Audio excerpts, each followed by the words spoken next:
करता है। विकासशील देशों पर जलवायु परिवर्तन के प्रभावों का खतरा ज्यादा है। हमें दुनिया को बचाने के लिए बड़े कदम उठाने की जरूरत है। और प्रधानमंत्री नरेंद्र मोदी ने 2070 तक भारत उत्सर्जन में नेट जीरो को लक्ष्य हासिल करने की घोषणा की है। प्रधानमंत्री मोदी ने ग्लासगो में COP26 सम्मेलन में अपने भाषण के दौरान भारत का नजरिया दुनिया के सामने रखा। COP26 सम्मेलन में पंचामृत प्लान के दौरान प्रधानमंत्री ने 2030 तक देश की 50% ऊर्जा जरूरतों को नवीकरणीय ऊर्जा के माध्यम से पूरा करने की बात कही। क्लाइमेट चेंज पर इस वैश्विक मंथन के बीच मैं भारत की ओर से इस चुनौती से निपटने के लिए 5 अमृत तत्व रखना चाहता हूं, पंचामृत की सौगात देना चाहता हूं। पहला, भारत 2030 तक अपनी नॉन फोसिल एनर्जी कैपेसिटी को 500 गीगावाट तक पहुंचाएगा। दूसरा, भारत 2030 तक अपनी 50% एनर्जी रिक्वायरमेंट्स रिन्यूएबल एनर्जी से पूरी करेगा। तीसरा, भारत अब से लेकर 2030 तक के कुल प्रोजेक्टेड कार्बन एमिशन में 1 बिलियन टन की कमी करेगा। चौथा, 2030 तक भारत अपनी अर्थव्यवस्था की कार्बन इंटेंसिटी को 45% से भी कम करेगा। और पांचवा, वर्ष 2070 तक भारत नेट जीरो का लक्ष्य हासिल करेगा। और प्रधानमंत्री नरेंद्र मोदी ने जलवायु चुनौतियों से निपटने के लिए वन वर्ल्ड मूवमेंट का प्रस्ताव रखा। पीएम ने कहा कि ये वन वर्ल्ड एक शब्द क्लाइमेट के संदर्भ में वन वर्ल्ड एक विश्व का मूल आधार बन सकता है। ये एक शब्द है लाइफ, यानी LIFE, लाइफस्टाइल फॉर एनवायरनमेंट। प्रधानमंत्री ने COP26 के मंच पर विकासशील देशों की भी पैरवी की। ये एक शब्द है लाइफ, LIFE, यानी लाइफस्टाइल फॉर एनवायरनमेंट। आज जरूरत है कि हम सभी लोग एक साथ आकर कलेक्टिव पार्टिसिपेशन के साथ लाइफस्टाइल फॉर एनवायरनमेंट यानी लाइफ को एक अभियान की तरह आगे बढ़ाएं। ये एनवायरमेंटल कॉन्शियस लाइफस्टाइल का एक मास मूवमेंट बन सकता है।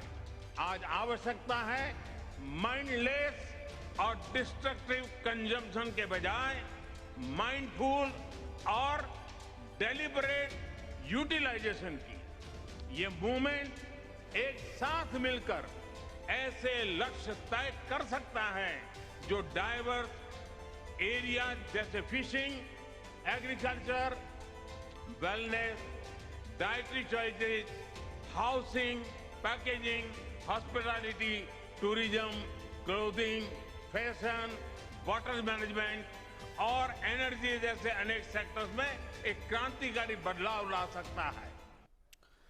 और ग्लासगो जलवायु सम्मेलन में पीएम मोदी ने विकासशील देशों की आवाज को मजबूती से उठाया। उन्होंने कहा कि विकसित देशों द्वारा विकासशील देशों को वित्तीय सहायता का वादा अब तक खोखला ही साबित हुआ है। मोदी ने इस दिशा में काम करने वाले विकसित देशों की जिम्मेदारी भी तय करने की बात कही।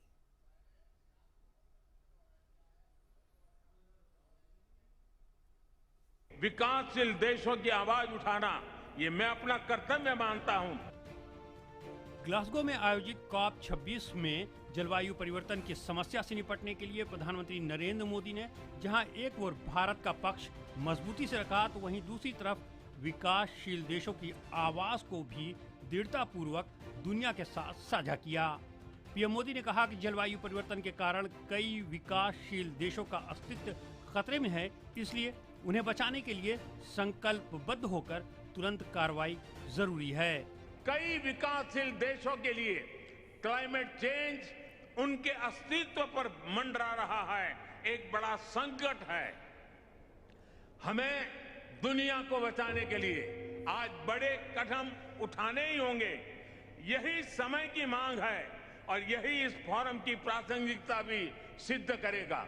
मुझे विश्वास है कि ग्लासगो में लिए गए निर्णय हमारी भावी पीढ़ियों का भविष्य बताएंगे और सुरक्षित और समृद्ध जीवन का उपहार देंगे। भारत के राष्ट्रीय वक्तव्य में सिर्फ जलवायु परिवर्तन के खतरे से निपटने की प्रतिबद्धता ही नहीं दिखी, बल्कि इसमें विकसित देशों को आर्थिक जलवायु मदद के जवाबदेह बनाने के लिए आवश्यकता पर बल भी दिया गया।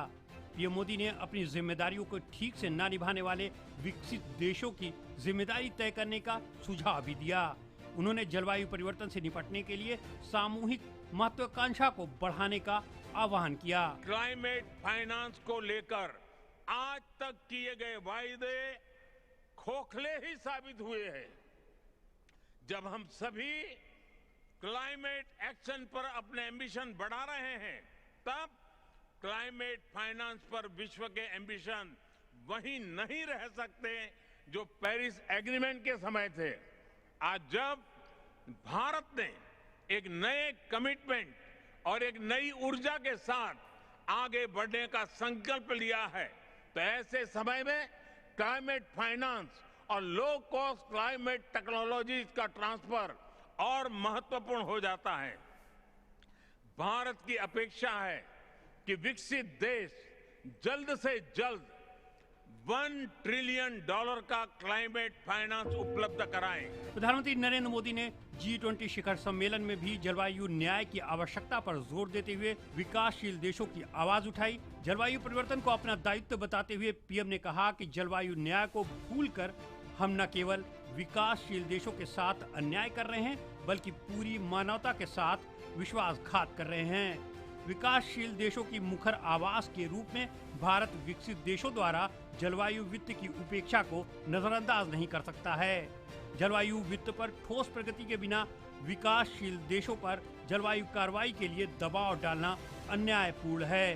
प्रधानमंत्री ने सुझाव दिया कि विकसित देश विकासशील देशों में हरित परियोजनाओं के वित्त पोषण के लिए अपने सकल घरेलू उत्पाद का कम से कम 1% उपलब्ध कराने का संकल्प लें। G20 में सतत विकास सत्र में प्रधानमंत्री ने कहा कि वैश्विक सुधार के लाभों को सभी देशों तक पहुंचाना एक सामूहिक जिम्मेदारी है, जिसमें G20 की भूमिका बहुत महत्वपूर्ण होगी। प्रधानमंत्री मोदी के नेतृत्व में रोम घोषणा की भाषा से साफ पता चलता है कि विकसित देशों ने इस बात को स्वीकार किया है कि उन्होंने इस दिशा में पर्याप्त कार्य नहीं किया है। G20 शिखर सम्मेलन हो या फिर COP26, प्रधानमंत्री नरेंद्र मोदी जहां एक तरफ विकासशील देशों की आवाज बनते हुए दिखाई दिए पर्यावरण के मोर्चे पर, तो वहीं दूसरी तरफ विकसित और विकासशील देशों को एक साथ लेकर के आए पर्यावरण के लिहाज से। इससे पहले भी कई मल्टीलैटरल प्लेटफॉर्म्स पर प्रधानमंत्री नरेंद्र मोदी ने जिस बात को और जिस विजन को रखा है, दुनिया भर के नेताओं ने उस पर गौर किया है और क्रियान्वयन किया है उसे पूरा करने के लिए। अब देखने वाली बात यह होगी कि ग्लासगो डिक्लेरेशन के बाद में कैसे दुनिया भर की अर्थव्यवस्थाएं एक साथ आती हैं ताकि इकोलॉजी और इकोनॉमी को एक साथ लेकर के जाया जा सके, ताकि क्लाइमेट एक्शन के माध्यम से क्लाइमेट जस्टिस किया जा सके। कैमरा पर्सन प्रवीण जौहर के साथ अरुण शर्मा, दूरदर्शन न्यूज, ग्लासगो।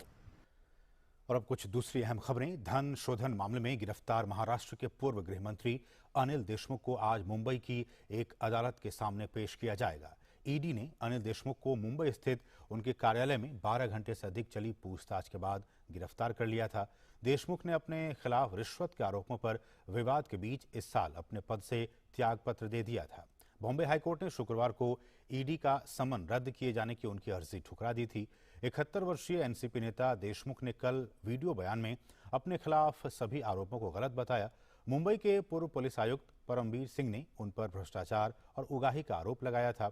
मुख्यमंत्री उद्धव ठाकरे को लिखे पत्र में सिंह ने देशमुख पर काम में दखल देने और पुलिस का इस्तेमाल कर हर महीने 100 करोड़ रुपए की जबरन वसूली का आरोप लगाया था। उद्योगपति मुकेश अंबानी के आवास के बाहर विस्फोटक पाए जाने की जांच में धीमी प्रगति पर पद से हटाए जाने के कुछ दिनों के बाद ही सिंह ने यह पत्र लिखा था। दिल्ली दंगे की साजिश के आरोपी जेएनयू छात्र शर्जील इमाम पर चल रहे राजद्रोह के मामले में करकरडुमा कोर्ट ने आदेश सुरक्षित रख लिया है। अब मामले की अगली सुनवाई 17 नवंबर को होगी। दिसंबर 2019 में जामिया मिलिया इस्लामिया और अलीगढ़ मुस्लिम यूनिवर्सिटी में शर्जील ने भाषण दिया था। आरोप है कि शर्जील इमाम ने भड़काऊ भाषण दिया था। देश में 3 संसदीय क्षेत्रों के लिए हुए उपचुनाव की मतगणना इस वक्त जारी है। मध्य प्रदेश के खंडवा लोकसभा सीट पर भाजपा पार्टी आगे चल रही है, वहीं मंडी लोकसभा सीट पर कांग्रेस पार्टी आगे चल रही है, तो दादर नगर हवेली में शिवसेना ने बढ़त बनाई हुई है।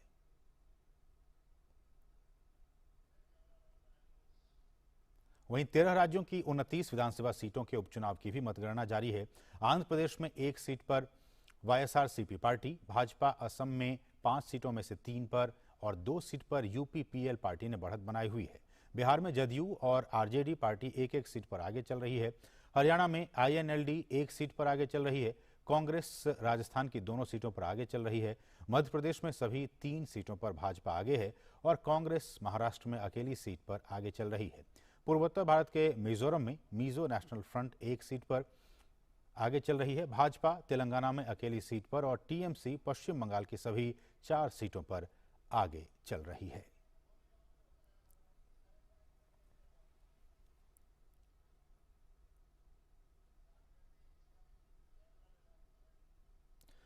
और अब बात करेंगे कोविड की। स्वास्थ्य और परिवार कल्याण मंत्रालय के मुताबिक देश भर में पिछले 24 घंटों में 10,423 मामले दर्ज किए गए। वहीं पिछले 24 घंटों में 15,021 मरीज उपचार करवाकर स्वस्थ हो चुके हैं, जिसके बाद देश में रिकवरी रेट बढ़कर 98.21% हो गया है। सक्रिय मामलों की कुल संख्या 1,53,776 हुई है। वहीं साप्ताहिक पॉजिटिविटी रेट वर्तमान में 1.16% दर्ज किया गया है। दैनिक पॉजिटिविटी रेट 1.03% है।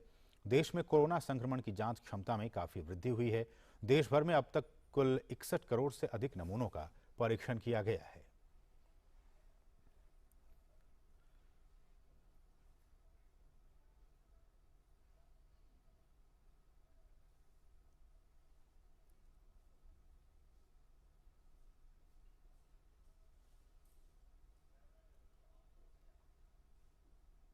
और कोविड महामारी के खिलाफ सबसे कारगर हथियार के तौर पर शुरू किए गए टीकाकरण अभियान के तहत देश में अब तक 106.85 करोड़ से अधिक टीकों की खुराक दी जा चुकी है।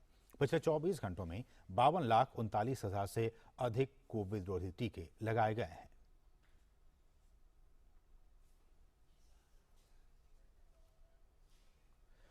गंगा उत्सव के दूसरे दिन आज केंद्रीय पर्यटन और संस्कृति मंत्री जी किशन रेड्डी और केंद्रीय जल शक्ति राज्य मंत्री प्रहलाद सिंह पटेल कार्यक्रम में उन्होंने हिस्सा लिया। इस मौके पर जी किशन रेड्डी ने कार्यक्रम को संबोधित करते हुए कहा कि राष्ट्रीय स्वच्छ गंगा मिशन 4 साल से इस कार्यक्रम को मना रहा है। साथ ही उन्होंने कहा कि गंगा उत्सव सरकारी कार्यक्रम नहीं बल्कि एक राष्ट्रीय कार्यक्रम है। उन्होंने ये भी कहा कि गंगा को स्वच्छ करने के लिए नियोजित तरीके से काम हो रहा है, पर उसमें जन भागीदारी भी होना बहुत जरूरी है। गंगा उत्सव सिर्फ एक सरकारी कार्यक्रम नहीं है। गंगा उत्सव को आदरणीय प्रधानमंत्री जी यही मानते हैं, ये गंगा उत्सव जन भागीदारी से होना चाहिए, ये सरकार की उत्सव नहीं रहना चाहिए, ऐसा उनका इच्छा है। साथ ही देश में नदियों के जो rich social, cultural, historical heritage को हम समझना चाहिए, क्योंकि भारत में मां का स्थान बहुत पवित्र है। खबर तमिलनाडु से है, जहां मौसम विभाग ने अगले 3 दिनों में तेज बारिश होने की संभावना व्यक्त की है। पिछले 24 घंटे के दौरान विल्लपुरम जिले के मरक्कनम में सबसे अधिक 20 सेंटीमीटर बारिश रिकॉर्ड की गई। बारिश के कारण 9 जिलों के स्कूल कॉलेज बंद कर दिए गए हैं। मुख्यमंत्री एम के स्टालिन ने फोर्ट सेंट जॉर्ज कैंपस में राज्य सचिवालय के अंदर एक बड़ा पेड़ गिरने से मारी गई महिला पुलिसकर्मी को 10 लाख रुपए की अनुग्रह राशि देने की घोषणा की है। दुर्घटना में एक पुलिसकर्मी भी घायल हो गया। इस घटना में कुछ 2 पहिया वाहन और एक 4 पहिया वाहन भी क्षतिग्रस्त हो गए। मलबा हटाया जा रहा है। मुख्य सचिव वी इराई अंबू और पुलिस महानिदेशक शैलेंद्र बाबू ने घटनास्थल का दौरा किया और दुर्घटना के बारे में जानकारी हासिल की। राजधानी दिल्ली में दीपावली पर वायु गुणवत्ता सूचकांक खराब से बेहद खराब स्थिति में रहने के आसार हैं। इस दौरान वायु गुणवत्ता सूचकांक 300 से 400 अंक के बीच रहने के आसार हैं। इसके अलावा ठंड भी बढ़ेगी। मौसम विभाग के मुताबिक त्योहारों के दौरान मौसम तो खुशगवार रहेगा, लेकिन आतिशबाजी और मौसम में नमी के चलते वायु गुणवत्ता सूचकांक में इजाफा होगा। वातावरण में प्रदूषण तत्व PM 2.5 और PM 10 में बढ़ोतरी होगी। आज दिल्ली में वायु गुणवत्ता सूचकांक 306 है, जो कि बेहद खराब श्रेणी में आता है। प्रधानमंत्री नरेंद्र मोदी ने रेहड़ी पटरी लगाने वाले छोटे व्यापारियों और दुकानदारों के लिए प्रधानमंत्री स्वनिधि योजना की शुरुआत की थी। इस योजना के तहत 10,000 रुपए तक का लोन रेहड़ी पटरी कारोबारियों को दिया जा रहा है। कोरोना काल में अपने रोजगार से वंचित हुए छोटे कारोबारियों को दोबारा व्यापार सुचारू तरीके से चलाने के लिए ये योजना चलाई जा रही है। इस योजना की जिम्मेदारी केंद्रीय आवास एवं शहरी मंत्रालय के पास है। इस योजना की फंडिंग भी यही मंत्रालय कर रहा है। इस योजना ने लाखों छोटे कारोबारियों का उनका रोजगार लौटाया है। आइए देखते हैं ये ग्राउंड रिपोर्ट।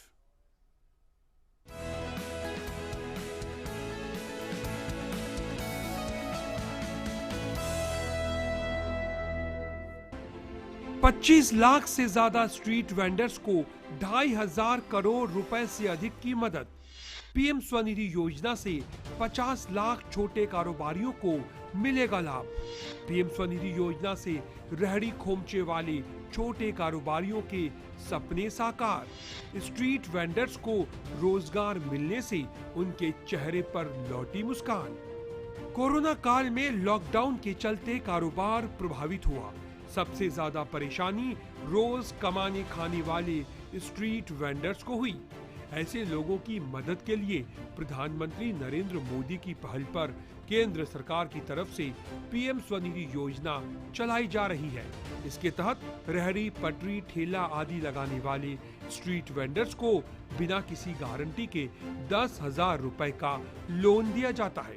पिछले साल जून में शुरू की गई पीएम स्वनिधि योजना का उद्देश्य देश के करीब 50 लाख स्ट्रीट वेंडर्स को एक साल के लिए बिना किसी गारंटी के 10,000 रुपए का लोन देना है। स्ट्रीट वेंडर में 18,529 का हमारे यहाँ रजिस्ट्रेशन हो चुका है, जिसके सापेक्ष हमारा 15,922 जो है वो स्वीकृत कर दिया गया बैंकों द्वारा, और 15,922 के सापेक्ष 14,140 का हमारा जो है ऋण वितरण किया जा चुका है। मोदी जी की स्कीमों से जो वहाँ से पैसा 10,000 रुपये मिला, उससे हमारा काम रोजगार जो है चालू हो गया, और बैंक की जो है किस्तें बरकरार चालू हैं। 2-4 किस्त रह गई हैं, वो जमा होती रहेंगी। लॉकडाउन खुल गया है, अब खाने कमाने लग गए हैं। हेल्प सरकार अभी तक राशन दे रही है। प्रधानमंत्री जी का, मैं मोदी जी का बहुत बहुत धन्यवाद कहना चाहता हूँ। भारत में तकरीबन 50 से 60 लाख की संख्या में रेहड़ी पटरी कारोबारी मौजूद हैं, और बड़े शहरों और महानगरों में इनकी संख्या अधिक है। इनमें से अधिकतम अन्य राज्यों से दूसरे राज्यों में प्रवासी के रूप में मौजूद हैं। कोरोना काल में सामने आई परेशानियों के बाद स्ट्रीट वेंडर्स की जिंदगी एक बार फिर से पटरी पर लौट रही है, और उनके सपने फिर से साकार होने लगे हैं। लॉकडाउन के चलते हुए हमको योगी जी ने बहुत बड़ी पहल की थी। 10,000 रुपये का हमको रेहड़ी पटरी वालों को लोन दिया था, और वो हमने उसको अच्छी तरह से चुका भी दिया, और हमने 20,000 के लिए फिर दोबारा अप्लाई किया है। हम उनको बहुत बहुत धन्यवाद देते हैं जो रेहड़ी पटरी वालों के लिए ये पहल की है। ये बहुत अच्छी योजना है, जिससे कि रेहड़ी पटरी वालों को बहुत बढ़िया लाभ मिलने वाला है। कोविड-19 ने सबसे अधिक असंगठित क्षेत्रों को प्रभावित किया है। पीएम स्वनिधि योजना के तहत रेहड़ी पटरी वालों को बैंक से जोड़ा जा रहा है। इस योजना के माध्यम से 25 लाख से ज्यादा स्ट्रीट वेंडर्स को 2,500 करोड़ रुपए से अधिक की मदद दी गई है। प्रधानमंत्री स्वनिधि योजना से रेहड़ी खोमचे वाले छोटे कारोबारियों के सपने साकार हो रहे हैं। स्ट्रीट वेंडर्स को रोजगार मिलने से उनके चेहरों पर मुस्कान लौट रही है। डीडी न्यूज के लिए मथुरा से उमर कुरैशी के साथ योगेश कुमार की रिपोर्ट।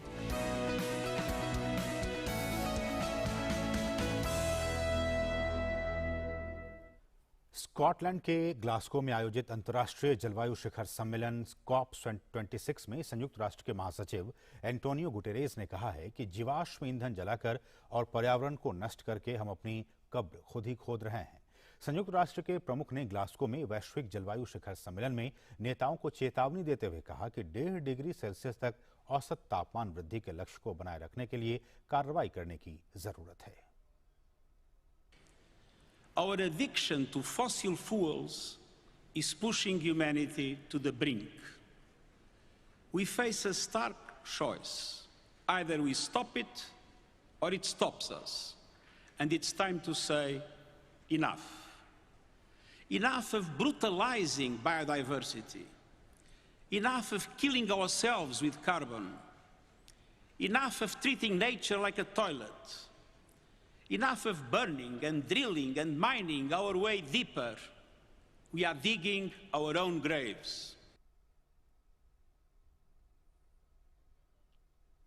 और वहीं अमेरिकी राष्ट्रपति जो बाइडेन ने विश्व नेताओं को आश्वस्त किया कि अमेरिका ग्रीन हाउस गैसों के उत्सर्जन के अपने वादे को इस दशक के अंत तक आधे से अधिक कम कर देगा।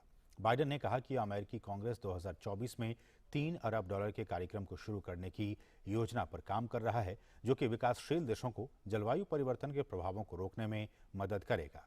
इससे पहले अमेरिकी राष्ट्रपति जो बाइडेन ने पेरिस जलवायु समझौते से अमेरिका को बाहर कर लेने के अपने पूर्ववर्ती डोनाल्ड ट्रंप के फैसले के लिए संयुक्त राष्ट्र जलवायु सम्मेलन में सार्वजनिक तौर पर माफी मांगी। बाइडेन ने ग्लासगो में संयुक्त राष्ट्र जलवायु सम्मेलन को संबोधित करते हुए कहा कि अमेरिका दुनिया के सामने उदाहरण पेश करेगा और शक्ति से नेतृत्व करेगा। साथ ही उन्होंने कहा कि उनका प्रशासन जलवायु प्रतिबद्धताओं को शब्दों में नहीं बल्कि कार्यों के जरिए पूरा करने के लिए लगातार काम कर रहा है।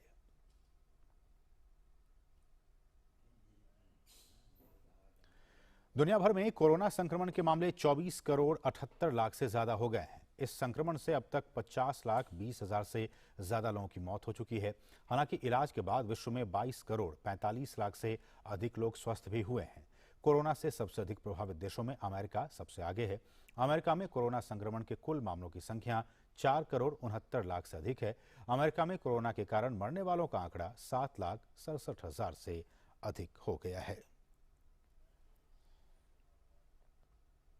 रूस में कोरोना मामलों में तेजी से बढ़ोतरी हो रही है। देश में पिछले 24 घंटों में 40,402 मामले दर्ज किए गए हैं, जिससे देश में कोरोना मामलों की संख्या बढ़कर अब 85,54,000 के पार हो गई है। वहीं पिछले 24 घंटों में 1,155 लोगों की मौत होने से मरने वालों का आंकड़ा 2,39,000 के पार हो गया है। कोरोना के बढ़ते प्रकोप को रोकने के लिए देश में पहले से ही प्रतिबंध लगाए गए हैं। वहीं देश की राजधानी मॉस्को के कई अस्पतालों में कोरोना संक्रमितों की संख्या में इजाफा हो रहा है। और वहीं चीन में कोरोना संक्रमण बढ़ने से घरेलू यात्राओं के साथ साथ राजधानी बीजिंग में प्रवेश और निकास के लिए कई प्रतिबंध लगा दिए गए हैं।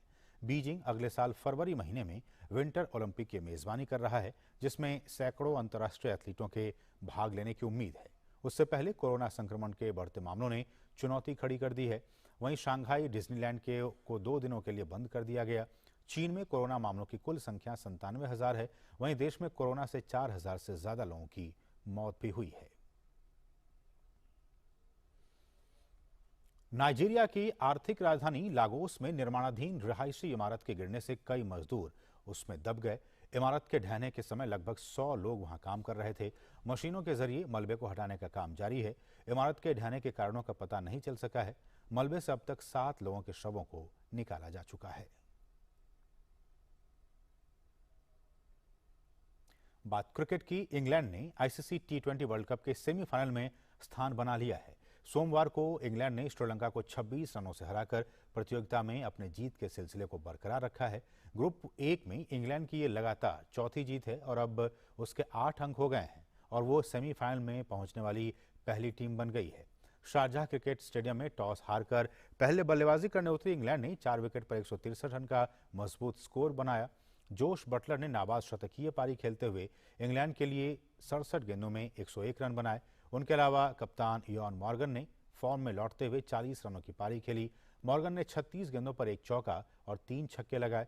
जवाब में श्रीलंका की टीम 19 ओवर में 137 रन बनाकर आउट हो गई। श्रीलंका के लिए हसरंगा ने सबसे अधिक 34 रन बनाए और इंग्लैंड के जोश बटलर ने श्रीलंका के खिलाफ 101 रनों की नाबाद पारी खेली। इसके साथ ही वो इंग्लैंड के पहले बल्लेबाज बन गए हैं जिन्होंने तीनों फॉर्मेट में शतक लगाया है। वहीं इंग्लिश कप्तान इयान मॉर्गन अंतर्राष्ट्रीय T20 में सबसे ज्यादा मैच जीतने वाले कप्तान बन गए हैं। श्रीलंका के स्पिनर वानिंदु हसरंगा ने एक कैलेंडर ईयर में सर्वाधिक विकेट लेने का रिकॉर्ड अपने नाम कर लिया है। यूएई में चल रहे आईसीसी टी20 वर्ल्ड कप में इंग्लैंड की टीम सेमीफाइनल में पहुंचने वाली पहली टीम बन गई है। इंग्लैंड ने प्रतियोगिता में लगातार 4 जीत हासिल कर ग्रुप 1 से सेमीफाइनल में स्थान बनाया है। श्रीलंका के खिलाफ मिली जीत में इंग्लिश सलामी बल्लेबाज जोश बटलर ने अहम भूमिका निभाते हुए नाबाद शतकीय पारी खेली। बटलर ने श्रीलंका के खिलाफ 101 रनों की नाबाद पारी खेली। अपनी इस पारी के दौरान उन्होंने कई रिकॉर्ड भी अपने नाम किए। इंग्लैंड के लिए पारी की शुरुआत करने वाले बटलर अंत तक क्रीज पर जमे रहे। उन्होंने अपने इस पारी में 6 छक्के और 6 चौके लगाए। बटलर ने पारी की आखिरी गेंद पर छक्का लगाकर अपना शतक पूरा किया। टी20 क्रिकेट में यह बटलर का सबसे बड़ा स्कोर है और उनका पहला शतक भी है। इससे पहले उन्होंने इसी साल भारत के खिलाफ 83 रनों की नाबाद पारी खेली थी। इसी के साथ वो इंग्लैंड के पहले बल्लेबाज बन गए हैं जिन्होंने तीनों फॉर्मेट में अपने देश के लिए शतक लगाया है। उनके नाम टेस्ट में 2, वनडे में 9 और टी20 में 1 शतक है। टी20 वर्ल्ड कप में बतौर विकेटकीपर जोश बटलर ने दूसरी सबसे बड़ी पारी खेली। श्रीलंका के खिलाफ अपनी नाबाद शतकीय पारी के दौरान बतौर ओपनर अंतर्राष्ट्रीय क्रिकेट में 1000 रन पूरे किए। इंग्लैंड की तरफ से टी20 इंटरनेशनल क्रिकेट में वो बतौर ओपनर सबसे तेज 1000 रन पूरे करने वाले बल्लेबाज बने। उन्होंने 26 पारियों में ही इस आंकड़े को छूकर एलेक्स हेल्स का रिकॉर्ड तोड़ दिया। वहीं उन्होंने इंग्लैंड के लिए अंतर्राष्ट्रीय क्रिकेट में सबसे तेज 2000 रन बनाने का कारनामा भी कर दिया। बटलर ने 78 पारियों में इस आंकड़े को छूकर इयॉन मॉर्गन का रिकॉर्ड तोड़ा, जिन्होंने 83 पारियों में ये कमाल किया था। बटलर के अलावा इंग्लिश कप्तान इयॉन मॉर्गन ने भी श्रीलंका के खिलाफ एक खास उपलब्धि अपने नाम की है। मॉर्गन अंतर्राष्ट्रीय टी20 में सबसे ज्यादा मैच जीतने वाले कप्तान बन गए हैं। बतौर कप्तान मॉर्गन का टी20 इंटरनेशनल क्रिकेट में ये 43वीं जीत है। मॉर्गन ने अब तक 68 टी20 इंटरनेशनल मैच में इंग्लैंड टीम की कप्तानी की है। मॉर्गन से पहले टी20 इंटरनेशनल क्रिकेट में बतौर कप्तान सबसे ज्यादा मैच जीतने का रिकॉर्ड अफगानिस्तान के पूर्व कप्तान असगर अफगान के नाम था, जिन्होंने बतौर कप्तान 52 मैचों में से 42 जीते थे। अफगान ने रविवार को इंटरनेशनल क्रिकेट को अलविदा कहा है। इंग्लैंड के खिलाफ इस मुकाबले में श्रीलंका के स्पिनर वानिंदा हसरंगा ने शानदार गेंदबाजी करते हुए एक बड़ी उपलब्धि हासिल कर ली है। 2 विकेट लेने के साथ ही हसरंगा ने कैलेंडर ईयर में सर्वाधिक विकेट लेने का रिकॉर्ड अपने नाम कर लिया है। उन्होंने वनडे डेब्यू में और इस टी20 वर्ल्ड कप में भी हैट्रिक ली थी। इससे पहले एक कैलेंडर ईयर में सर्वाधिक विकेट लेने का रिकॉर्ड दक्षिण अफ्रीका के तबरेज शम्सी के नाम था। Sports desk, DD news. राष्ट्रीय आयुर्वेद दिवस के मौके पर केंद्रीय आयुष मंत्री सर्बानंद सोनोवाल जयपुर के राष्ट्रीय आयुर्वेद संस्थान में आयोजित कार्यक्रम को इस वक्त संबोधित कर रहे हैं और हम उनके संबोधन को आपको दिखाएंगे क्या कुछ वो अहम बातें कह रहे हैं, क्योंकि आज जो है वो राष्ट्रीय आयुर्वेद दिवस और हर साल धनतेरस के दिन ये राष्ट्रीय आयुर्वेद दिवस जो है वो मनाया जाता है और इसी सिलसिले में आज ये कार्यक्रम जयपुर में मनाया जा रहा है। बढ़ेंगे आगे, बात करेंगे खेल जगत की खबरों की। बॉक्सिंग की बात करेंगे तो शिवा थापा ने विश्व मुक्केबाजी चैंपियनशिप के क्वार्टर फाइनल में स्थान बना लिया है। 63.5 किलोग्राम भार वर्ग में शिवा ने अंतिम 16 के मुकाबले में फ्रांस के लोयोनेस हमराओई को हराने में सफलता पाई। शिवा ने मुकाबले को 4-1 से अपने नाम करके अंतिम 8 में प्रवेश किया।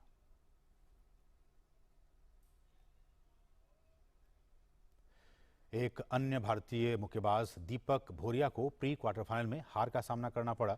दीपक को टोक्यो ओलंपिक में कांस्य पदक जीतने वाले कजाकिस्तान के साकेन ने हराने में सफलता पाई। साकेन ने मुकाबले को आसानी से 5-0 से अपने नाम कर लिया।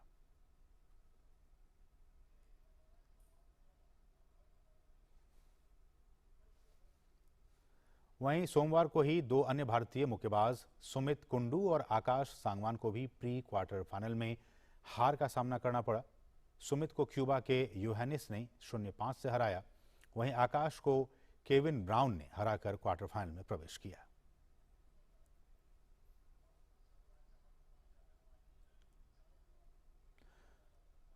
और अब सीधे रुक करेंगे जयपुर का, जहां केंद्रीय आयुष मंत्री सर्बानंद सोनोवाल इस कार्यक्रम को संबोधित कर रहे हैं।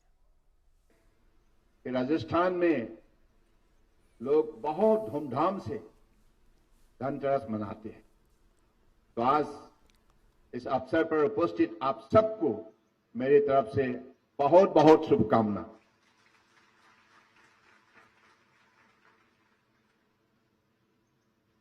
आज हमारी सभा में उपस्थित भारत सरकार की आयुष और चाइल्ड एंड वुमेन डेवलपमेंट विभाग की राज्य मंत्री परम आदरणीय डॉक्टर मंजूपड़ा महेंद्र भाई, जयपुर की लोकप्रिय सांसद परम आदरणीय रामशरण बोहरा जी, हमारी आयुष विभाग की माननीय सचिव Vaidya Shri Rajesh Kotecha ji, special secretary PK Pathak ji, इसी संस्थान की director vice chancellor professor Sanjeev Sharma ji, और हमारे एडवाइजर वैद्य श्री मनोज नेसरा जी, सभा में उपस्थित आदरणीय जयदेव पुजारी जी, डॉक्टर श्रीकांत जी, आदरणीय संगीता ए दुग्गल जी, प्रोफेसर डॉक्टर के कनानवाली जी, professor Abdul वादुद ji, professor Meena Kumari ji, doctor Gauri Shankar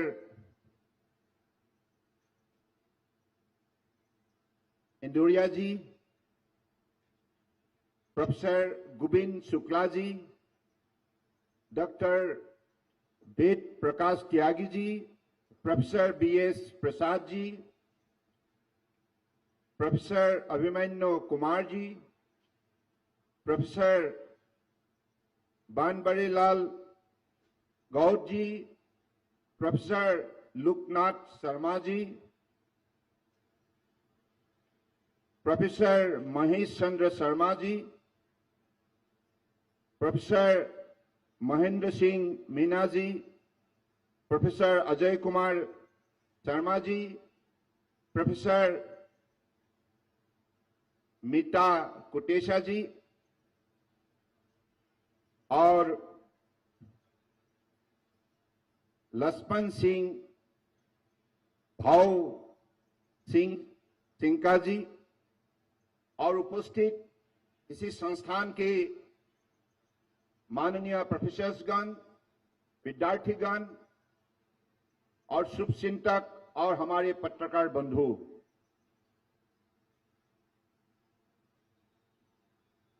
today I feel really proud to be present in this very, very auspicious occasion. The occasion of celebrating the 6th Ayurveda Day, and I am really proud to be in the campus of National Institute of Ayurveda, Jaipur. Jaipur is known as the pink city of the country. It has got strongest historical background and the culture, the heritage, which always inspire whoever visits Rajasthan, Jaipur. Really, you are lucky enough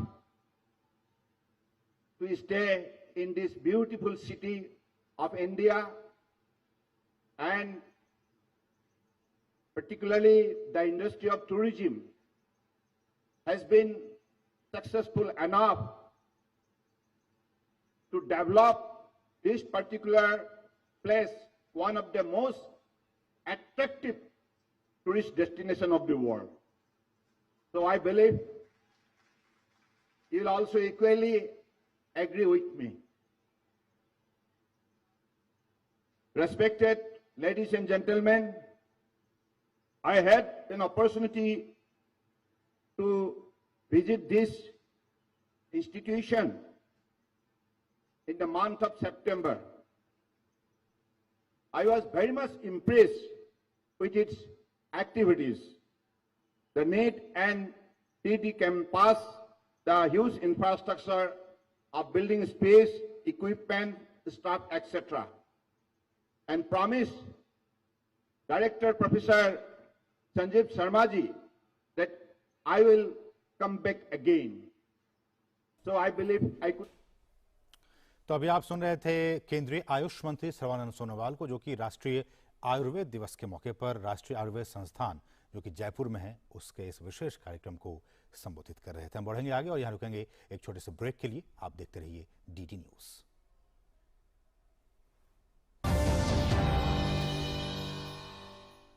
पढ़ता है, खेलता है, झूलता उछलता है, दौड़ता कभी कभी दौड़ कराता है, आगे आगे बढ़ता है इंडिया, अमूल दूध पीता है इंडिया। 9 to 5 job, अरे 5 to 9 job, भाग दौड़ all the time job, the roaming वाला job, the deadline वाला job, और are you living in the market वाला job। जिंदगी में मौके ही मौके हैं, अपनी मर्जी से जॉब चुनिए और अपनी इच्छा अनुसार कमाइए। बन जाइए LIC एजेंट। ये है जॉब से बढ़कर, ये है करियर इंश्योरेंस। अपना बॉस खुद बनिए, बन जाइए LIC एजेंट। अब लाइफ सेट है। और ब्रेक के बाद आपका फिर से स्वागत है और अब बात करेंगे धनतेरस की। देश भर में आज धनतेरस के साथ ही 5 दिवसीय दीपोत्सव यानी दिवाली की शुरुआत हो रही है। धनतेरस पर धन के देवता कुबेर और धनवंतरी जी की पूजा की जाती है। धनतेरस पर खरीदारी का भी विशेष महत्व है। बर्तन से लेकर सोने चांदी और इलेक्ट्रॉनिक्स की दुकानों पर आज ग्राहकों की भीड़ से बाजारों की रौनक और भी बढ़ गई है। बाजारों में चहल पहल काफी बढ़ गई है। शहर से लेकर कस्बों के बाजार भी गुलजार हो गए हैं।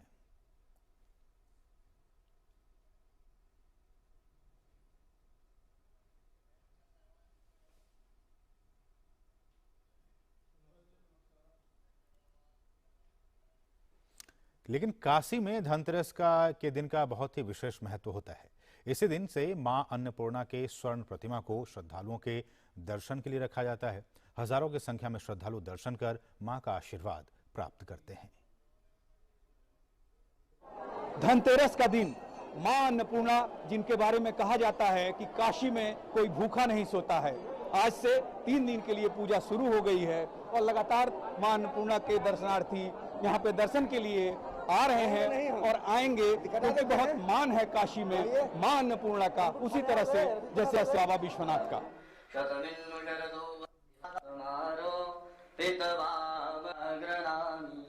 श्री रामचंद्र चरणम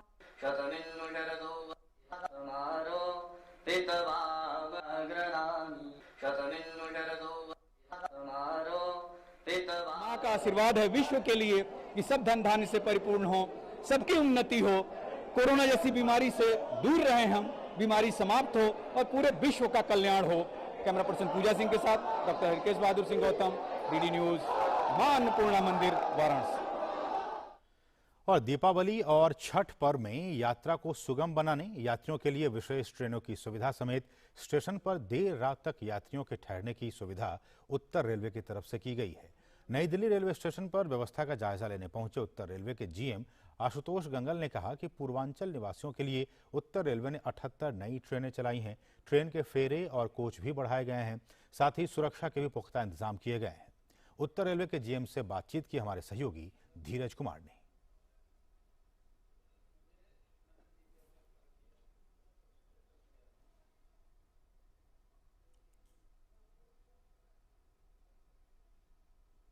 उससे हम जानने की कोशिश करते हैं कि रेलवे की क्या क्या तैयारी है अभी। नॉर्दर्न रेलवे ने जो स्टेशन हैं जहां से ट्रैफिक ज़्यादा रहता है उन पे व्यापक तैयारियां करी हैं। 2 स्टेशन से पूर्वांचल की ट्रेन ज़्यादा संख्या में जाती हैं।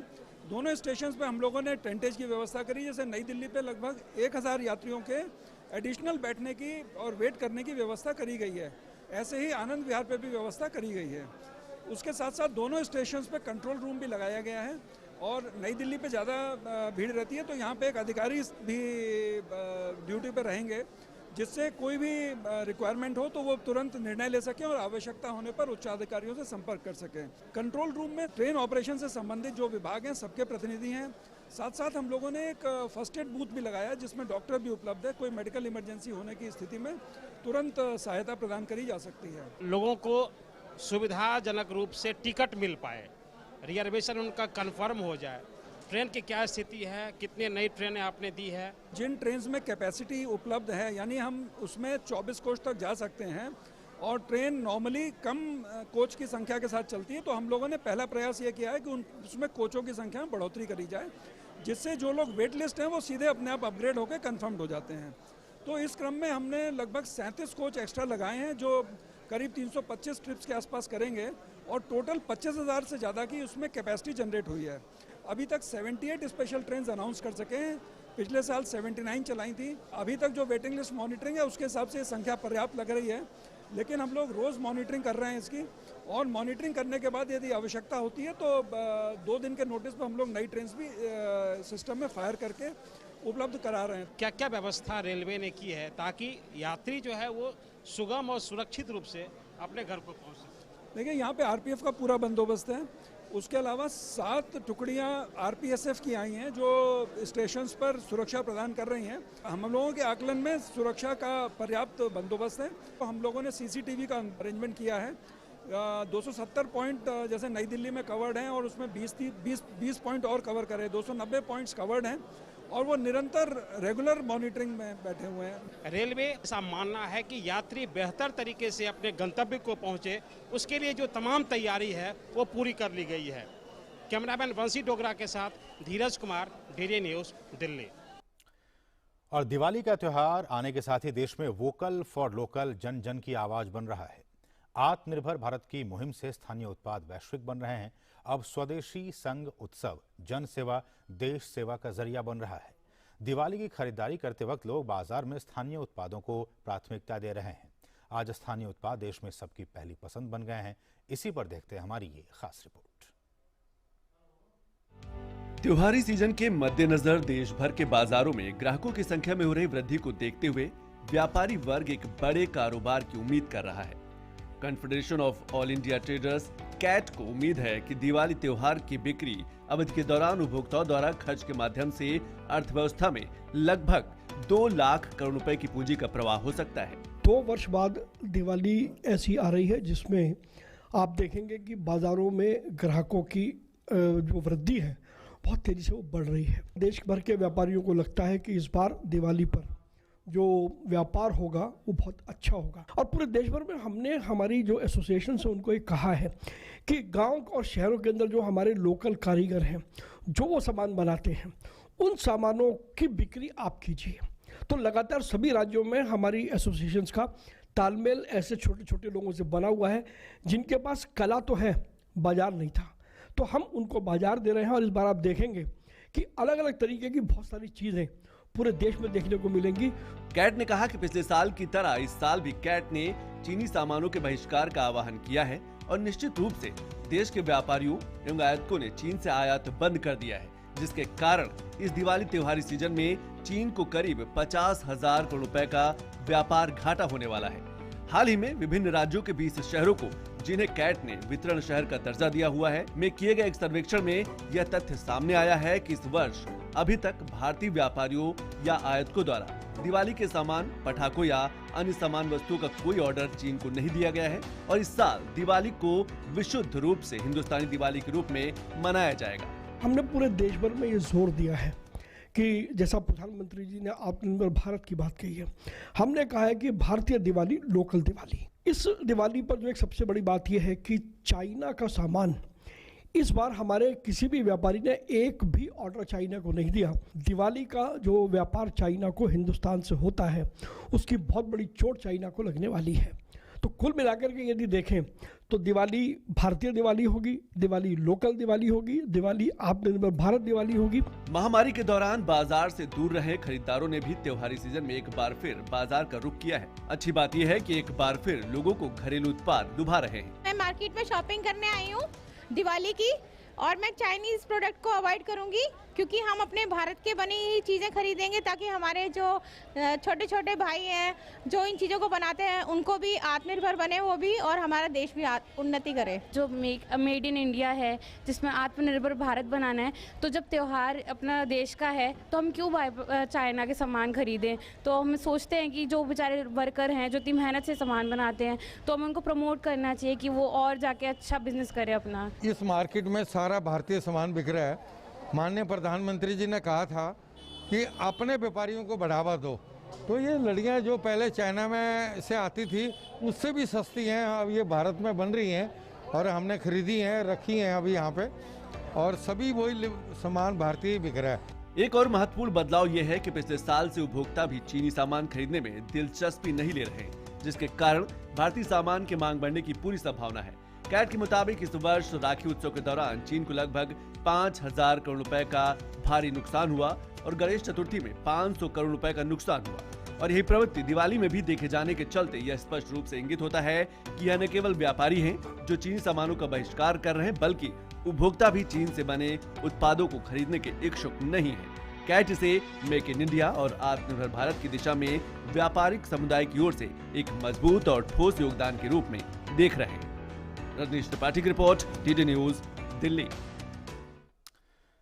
और दीपावली की तैयारियां जोरों पर हैं। इस बार मिट्टी के दिए की बिक्री ज्यादा हो रही है। लोग स्वदेशी उत्पादों की ज्यादा खरीदारी करते नजर आ रहे हैं, जिससे कि वोकल फॉर लोकल को भी प्रोत्साहन मिल रहा है।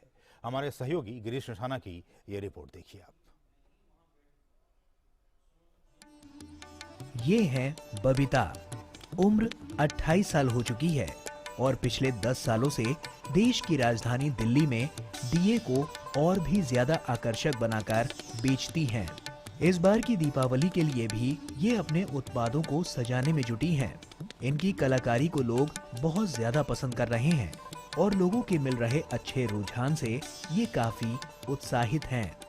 जो भी ग्राहक सब आते हैं तो सबको अपनी उम्मीद से भी बढ़कर चीज़ें मिल जाती हैं, बढ़िया चीज़ें मिल जाती हैं कि हाँ मैं ये चीज़ें, और देख के वो उनको अच्छा भी लगता है कि हमारे मतलब हम खुद तैयार करते तो खुश होते हैं कि हाँ इनके अपने हाथों से तैयार हुआ, इतने अच्छा इनका हाथों का वो है कि मतलब अच्छे से ये करके तैयार करके सुंदर बना के हमको ऐसे चीज़ें मिलने यहाँ पे देखने को मिलती हैं।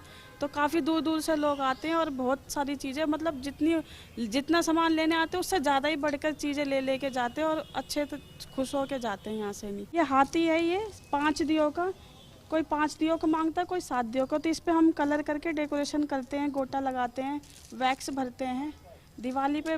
तब बल्कि ये अच्छा बिकता है, बहुत अच्छा बिकता है। हाथी की ज़्यादा डिमांड होती है तो हाथी अच्छे तरह से तैयार करके देते हैं। स्वदेशी उत्पादों को बढ़ावा देने के लिए सरकार द्वारा शुरू किए गए आत्मनिर्भर भारत और वोकल फॉर लोकल के तहत हस्तशिल्पियों को काफी प्रोत्साहन मिल रहा है। इस बार की दीपावली में लोग स्वदेशी उत्पादों की खरीदारी कर दीपावली मनाने की तैयारी कर रहे हैं। इस दिवाली लोग किस तरह की खरीदारी कर रहे हैं, बात करते हैं। कुछ लोग हमारे साथ हैं। मैडम, इस बार किस तरह की खरीदारी कर रहे हैं? हम लोग अपने देश में स्वदेशी सामान को प्रमोट करने के लिए एंड से नो टू चाइना स्पेशली, हम लोग इस तरह के प्रोडक्ट्स इसलिए प्रमोट करते हैं ताकि ये जो स्मॉल आर्टिशंस हैं इनको रोज़गार मिले और हमारे देश की जो इकोनॉमिक स्टैंडर्ड है वो स्ट्रेंथन हो और इन लोगों को इनकी दिवाली भी उजागर हो। हम तो कोई चाइनीज़ प्रोडक्ट तो किसी हालत में लेने के लिए तैयार नहीं है, फ्री में भी लेने के लिए तैयार नहीं है। जो ये लोग सामने बना रहे हैं वही ले रहे हैं। दिए जलाने घर वालों ने बोला गया है कि दिए जल लेके आओ, तो दिए लेके जा रहे हैं। इस बार कहीं मोम से भरे दिए देखे जा सकते हैं तो कहीं रंग बिरंगे दिए। मिट्टी के काफी दियों को तो इस तरह से बनाया और सजाया गया है कि ये मानो हर किसी का मन मोह रहे हैं। दीपावली के दिन घरों में दिए जलाने की परंपरा है और इसी परंपरा को देखते हुए अब आपको तय करना है कि आप किस तरह के दिए जलाकर दीपावली मनाते हैं। इस दिवाली लोग जमकर खरीदारी कर रहे हैं। खरीदारी भी स्वदेशी उत्पादों की हो रही है ताकि वोकल फॉर लोकल को बढ़ावा मिल सके। कैमरामैन संदीप मूर्ति के साथ गिरीश निशाना, डीडी न्यूज, दिल्ली। और अब बात करेंगे आज़ादी के सफ़र की, जिसमें हम आज के एपिसोड में हम आपको बताएंगे महात्मा गांधी, मदन मोहन मालवीय, सरदार पटेल और अन्य प्रमुख राष्ट्रीय नेताओं के एक सम्मेलन की, जिसमें लॉर्ड इरविन की घोषणा के जवाब में दिल्ली वक्तव्य जारी किया गया था। साथ ही साथ आज प्रसिद्ध चिकित्सक, समाज सुधारक और विज्ञान, शिक्षा और अनुसंधान